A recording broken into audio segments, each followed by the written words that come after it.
Welcome to the second hour of This Morning. Here are today's headlines. People Power Party presidential candidate Yoon Suk-yeol's wife, Kim Gun-hee, apologized to the public for inflating her career at a press conference held last week. Now, Kim said she did not fabricate her career background. According to her work certificate issued in 2006, however, she claimed to work as a curator from 1998 to 2002 at the Alternative Space Loop Gallery.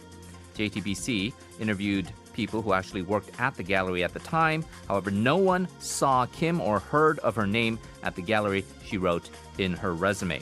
The representative of the gallery also ensured that Kim did not work as a curator in the gallery.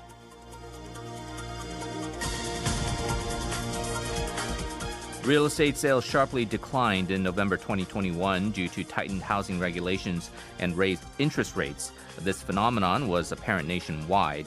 According to the November real estate statistics presented by the Ministry of Land, Infrastructure and Transport, real estate sales in November were down by 42.5% on a year-on-year basis. The total real estate sales from last year, from January to November, increased by 15.6% compared to the previous year, and apartment sales declined the most by half within a year, from 117,000 to 41,000.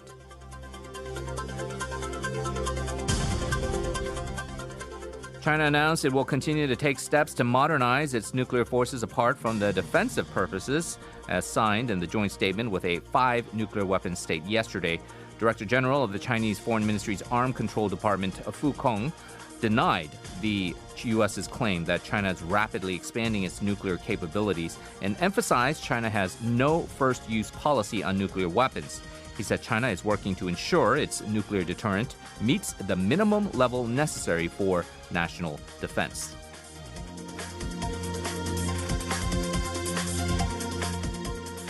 Finally, according to Johns Hopkins University's Coronavirus Resource Center, the daily number of new COVID-19 infections in the U.S. has exceeded 1 million on Monday. This is the first time in the world that the number of new confirmed cases in one day has exceeded such a number.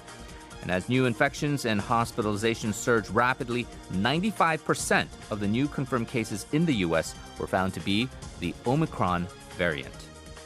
And you can listen to these headlines once again on our YouTube channel by searching TBS EFM. Once there, you'll also get a script of the headlines and subtitles as well.